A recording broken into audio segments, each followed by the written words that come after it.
Assalamualaikum warahmatullahi wabarakatuh.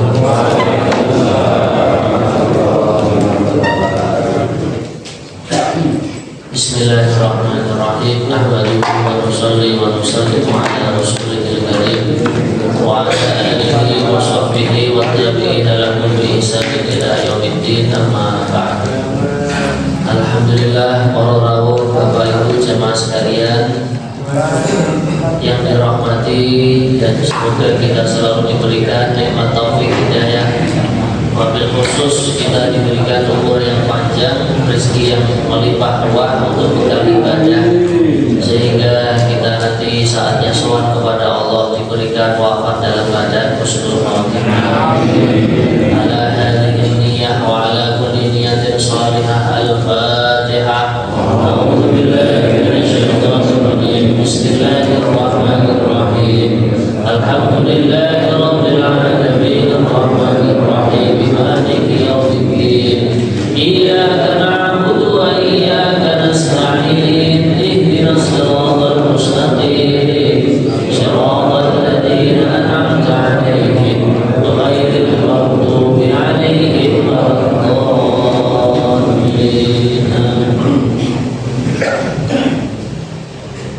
Kita melanjutkan kajian kita pada Suratul Baqarah ayat 257. A'udzu billahi minasy syaithanir rajim. A'udzu billahi minasy syaithanir rajim. Bismillahirrahmanirrahim.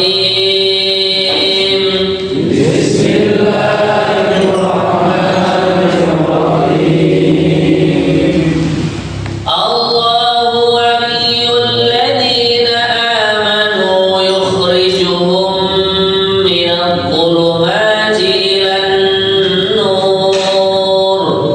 Allahu waliyul ladzina amanu yukhrijuhum minadh dhulumati ilan nur. Ada bacaan-bacaan yang kita mendengungkan ya. Yukhrijuhum, ini memati berjumpa dengan mim, namanya itu mimi atau itu istilah tidak boleh. Kemudian ilan nur, nur tasdid kita dengungkan. Allahu waliyul ladzina amanu yukhrijuhum minadh dhulumati ilan nur.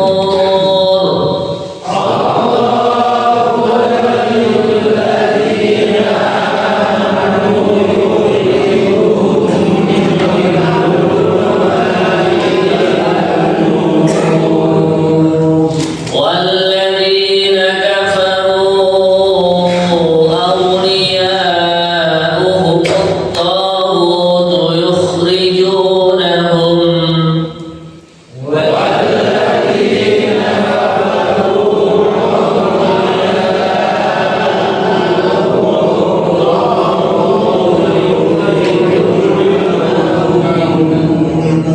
Ada dua mat yang kita panjangkan sampai 4 harokat. Kafaru.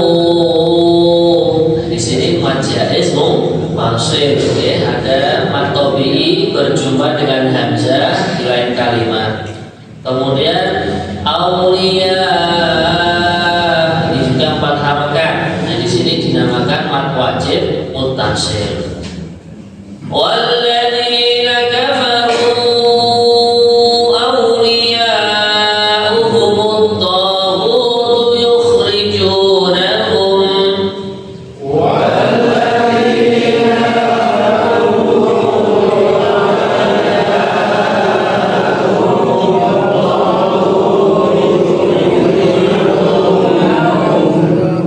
يخرجونهم من النور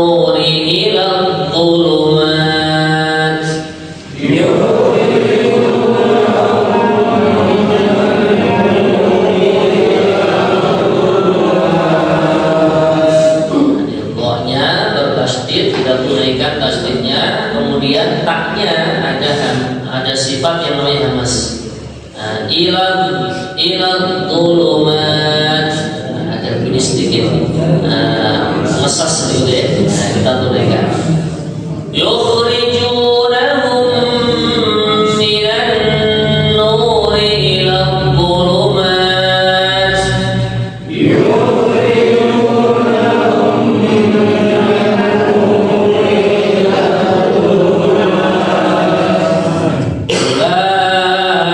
Ulaika ashabun nar.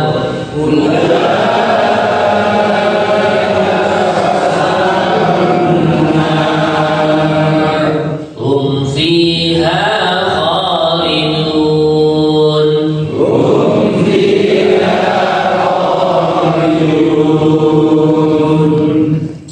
Alam tara ilal ladzi hajja Ibrahim fi rabbih.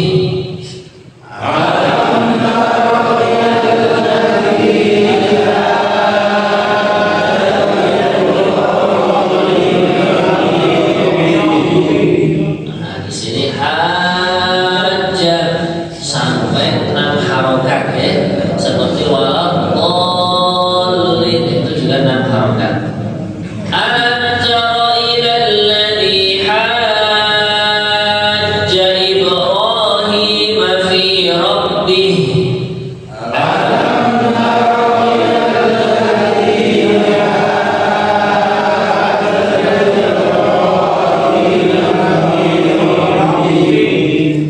في ربه أن آتاه الله الملك.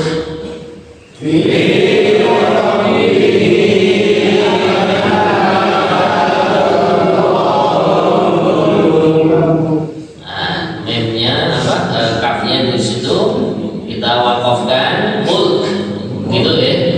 Nah, ada tanda wakaf mim, namanya wakaf lazim. Nah, di sini sebagian ulama mengatakan wajib wakaf atau paling utamanya adalah wakaf. Fi rabbihi an atahu Allahul mulk.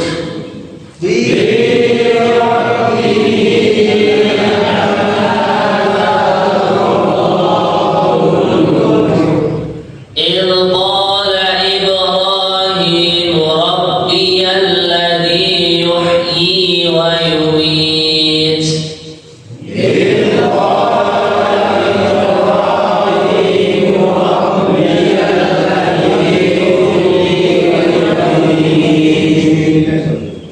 يحيي ويميت قال أنا أحيي وأميت.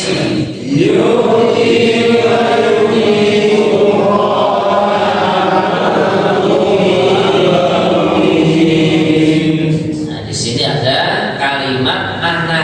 Ya, di sini walaupun ada tanda alifnya, tapi setiap lafaz ana di seluruh Al-Qur'an dibaca pendek. Ya. Nah, maka disinilah istimewanya Al-Qur'an, keindahannya Al-Qur'an. Kita menerima Al-Qur'an itu memang ada kaidah-kaidah. Oh, ini dibaca panjang, ini dibaca pendek. Hanya saja ada beberapa kalimat yang seharusnya panjang malah dibaca pendek. Di antaranya ini. Qala ana uhyi wa umit.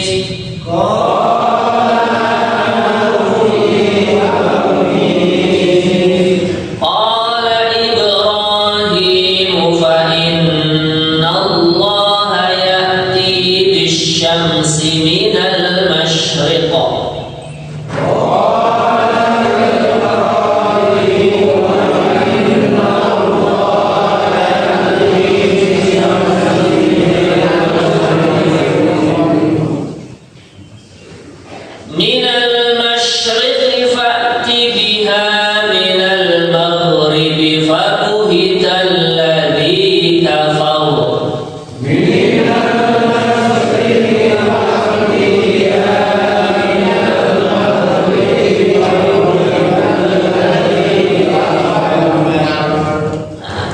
roknya dibaca tafkhim atau tebal ya.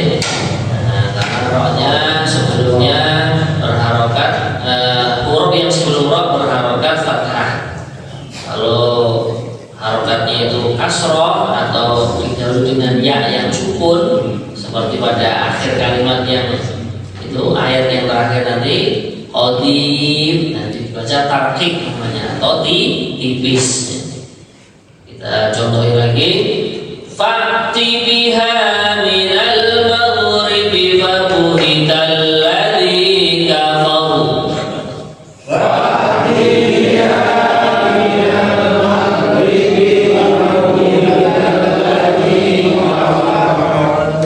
Wallahu la yahdil qawmal zalimin.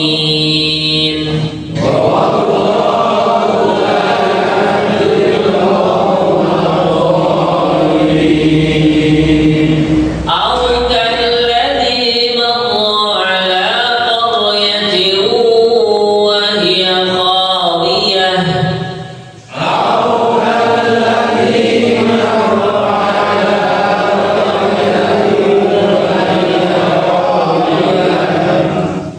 وهي خاوية على عروشها.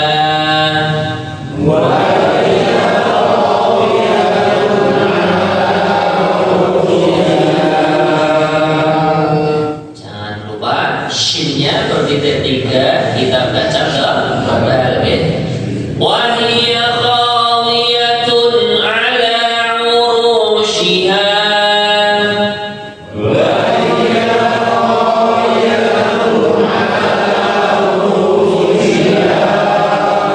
قال أنى يحيي هذه الله بعد موتها.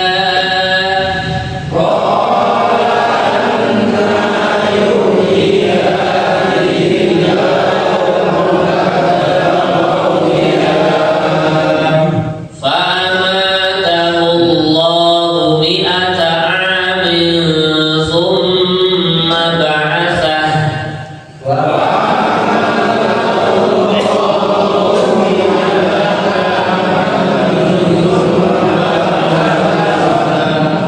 Di sini ada dua sak, summa sak, kita tunaikan makhrajnya atau tempat keluarnya huruf, ujung lidah ditempelkan ujung gigi yang atas ya.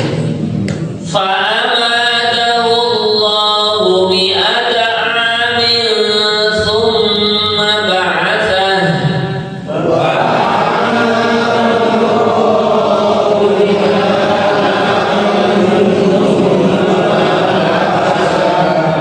Qala kam labithta? Qala labithtu yawman aw ba'da yawm.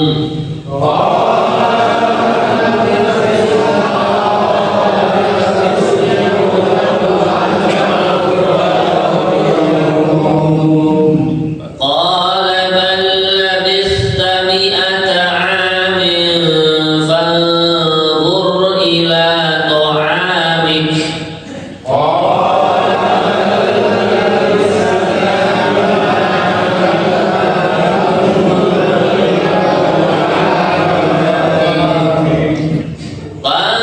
فانظر إلى طعامك وشرابك لم يتسنه.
أعوذ بالله من الشيطان الرجيم بسم الله الرحمن الرحيم الله ولي الذين آمنوا يخرجهم من الظلمات إلى النور. Ayat 257 yang artinya Allah pelindung orang-orang yang beriman. Dia mengeluarkan mereka, dia Allah mengeluarkan mereka orang-orang beriman dari kegelapan kepada cahaya atau iman. Dan orang-orang kafir pelindung-pelindungnya adalah syaitan yang mengeluarkan mereka dari cahaya kepada kegelapan. Mereka adalah penghuni neraka, mereka kekal abadi di dalamnya.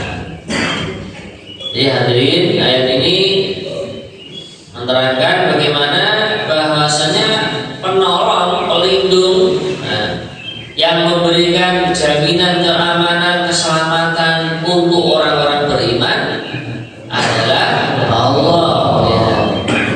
Buktinya sudah jelas, sudah nyata di zaman peperangan Badar. Orang-orang iman jumlahnya sedikit, lebih sedikit daripada orang kafir. Bahkan secara fisik pun persenjataan lebih lengkap orang-orang kafir. Orang iman ada yang bawa pedang itu bujel ya, tinggal separuh itu bujel ya.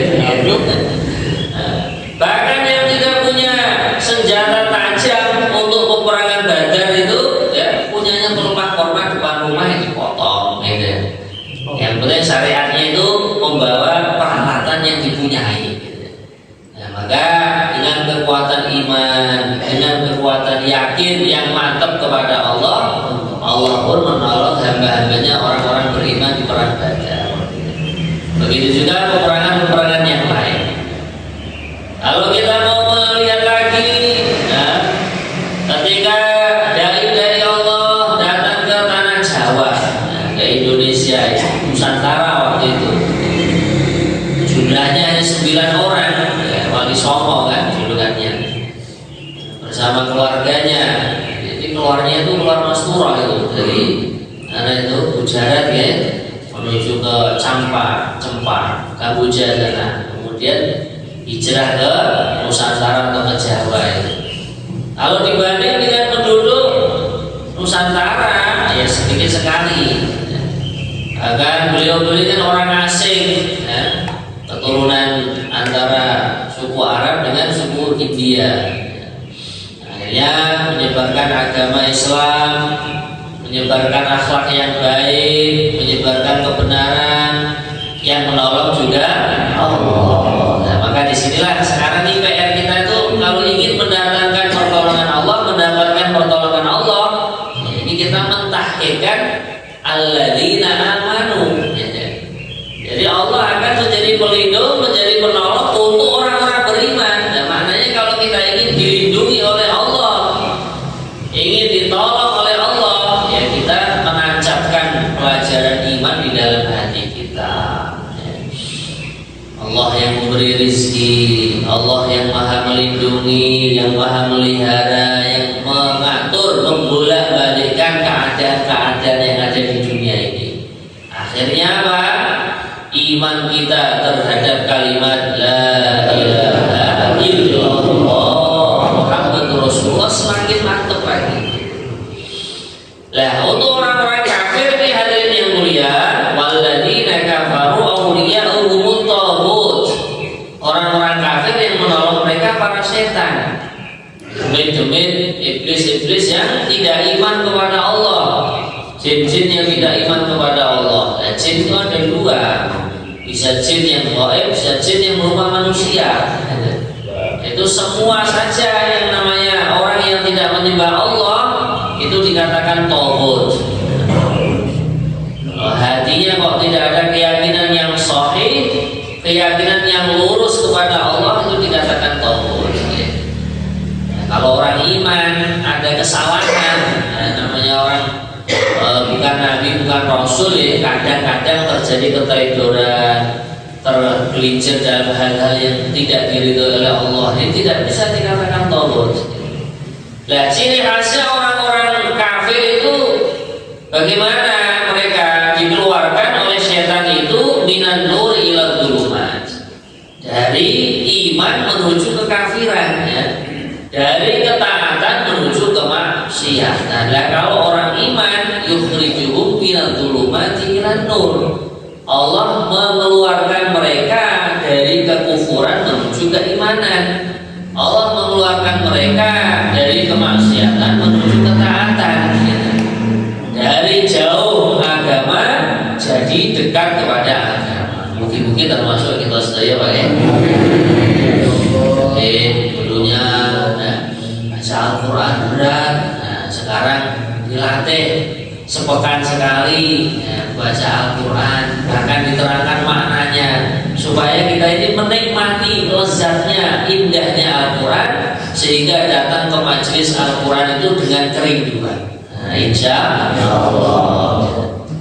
Kemudian hadirin yang mulia, orang-orang yang dikeluarkan oleh tauhid, oleh orang-orang kafir, oleh setan-setan yang kafir itu, iblis, orang-orang kafir itu yang dikeluarkan oleh iblis itu dari cahaya atau dari keimanan menuju kegelapan, disiksa oleh Allah dalam api neraka. Ulaika ashabun nar.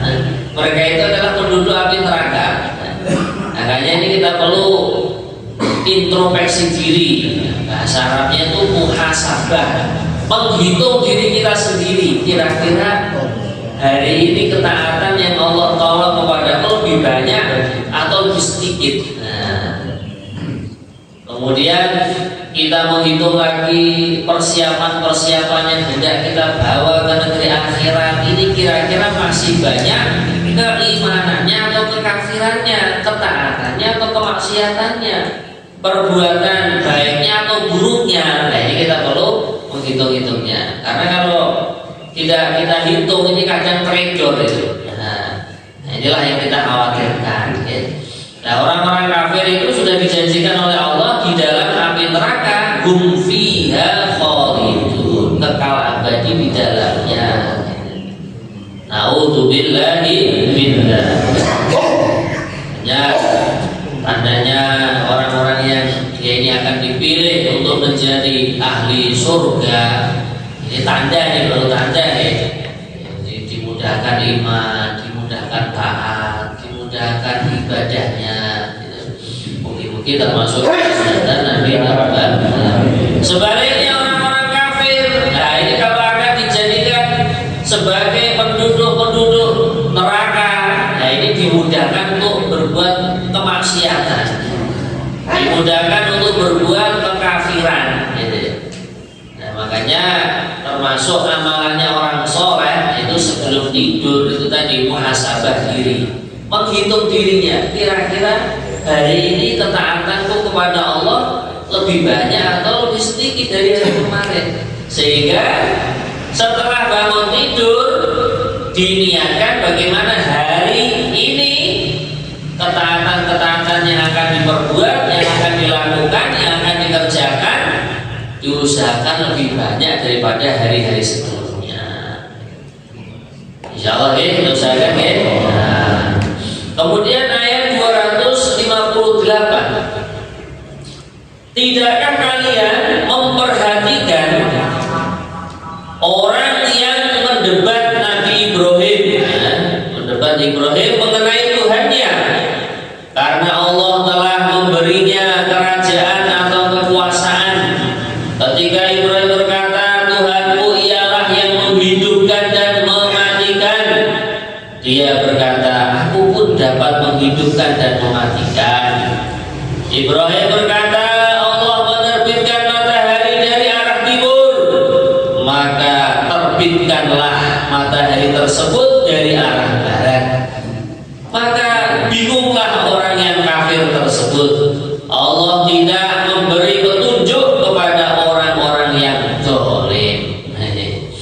Jadi ayat ini menerangkan bagaimana Nabiullah Ibrahim pernah berdebat dengan raja raja kafir yang berkuasa waktu itu, yaitu Raja Namrud. Maka hadirin sekalian, karena ini termasuk berdebat itu adalah salah satu metode dakwah juga. Akan tetapi arahan Allah dalam Al-Quran kalau berdebat, wajadilhum billati hiya ahsan, berdebatlah dengan perkara yang lebih baik, tentunya dengan adab yang baik, dengan tata krama yang benar. Ini termasuk. Nah, ini Nabi Ibrahim juga pernah mengerjakan ketika beliau diutus oleh Allah menyampaikan agama, menyampaikan iman di suatu kaum yang rajanya masih kafir, yaitu Raja Namrud. Maka akhirnya terjadi perdebatan mengenai keberadaan Allah Subhanahu wa Ta'ala. Kan termasuk hujahnya Nabi Ibrahim, beliau mengatakan, fa innallaha rabbiyal ladzi yuhyi wa yumiit, Tuhanku itu bisa menghidupkan, bisa mematikan. Maka Raja Namrud pun akhirnya memanggil dua rakyatnya, dua pasukannya, yang satu dipenggal, yang satu dibiarkan. Akhirnya dia mengatakan, anak uhyi wa umiit, saya juga bisa membunuh, juga bisa menghidupi. Ini maksudnya orang itu masih nggak mau ngalah gitu, nggak mau merasa kalah. Buat hujah yang hanya secara dohir saja, menghidupkan, mematikan itu maksudnya makhluk yang aslinya tidak bernyawa sama Allah diberi nyawa.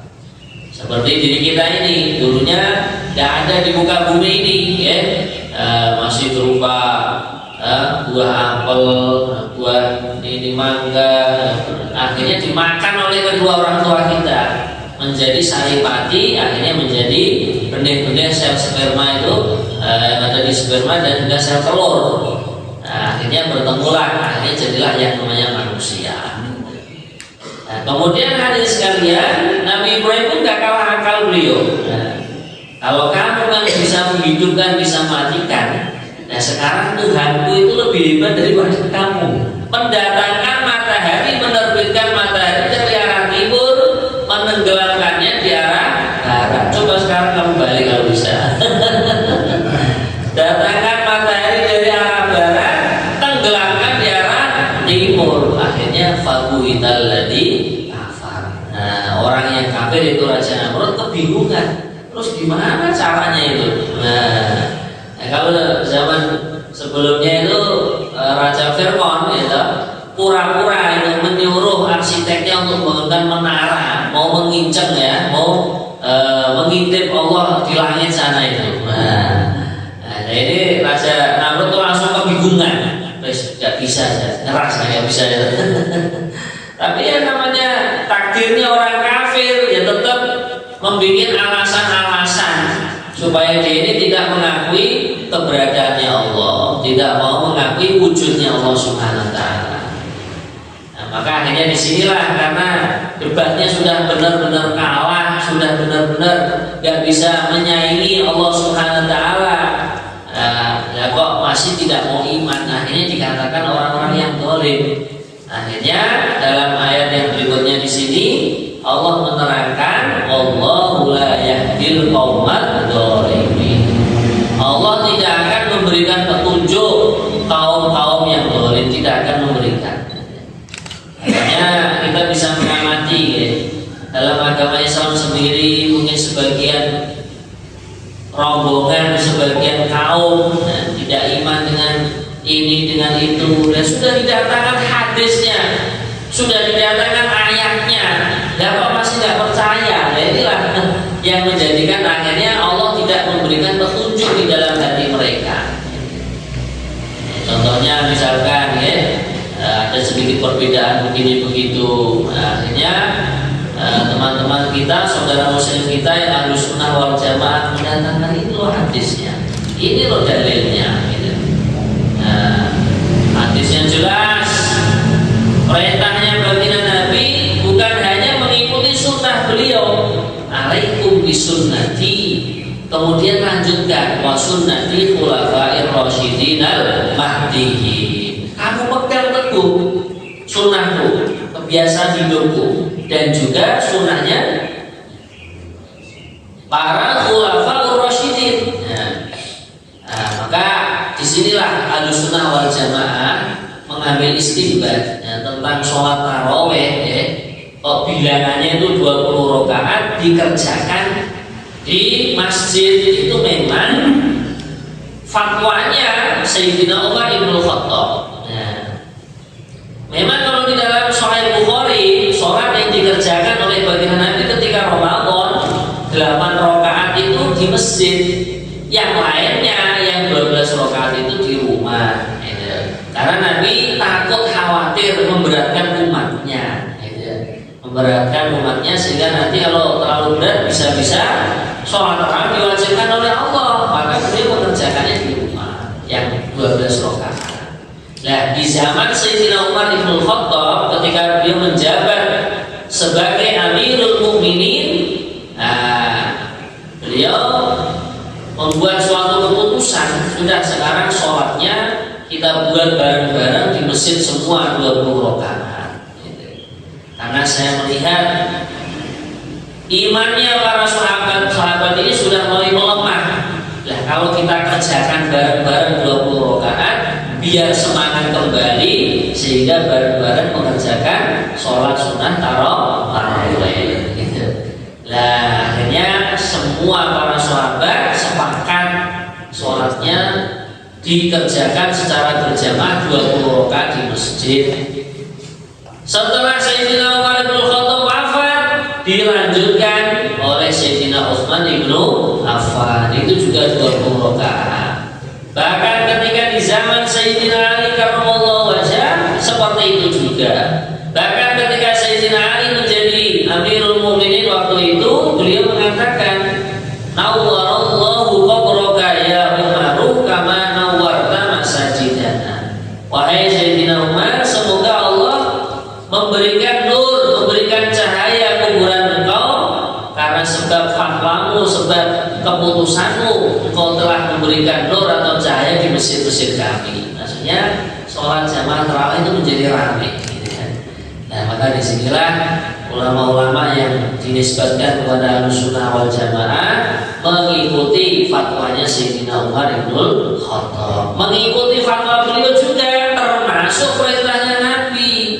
Karena Nabi bersabda, "Alaikum bisunnati wa sunnati khulafair rasyidin al-mahdi."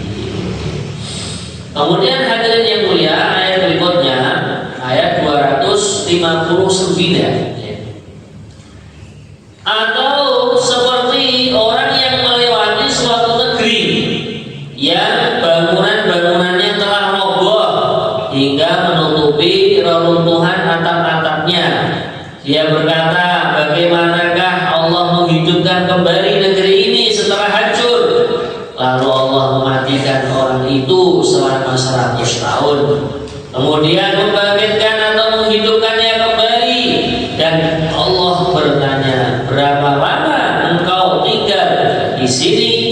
Dia orang itu menjawab, aku tinggal di sini sehari atau setengah hari.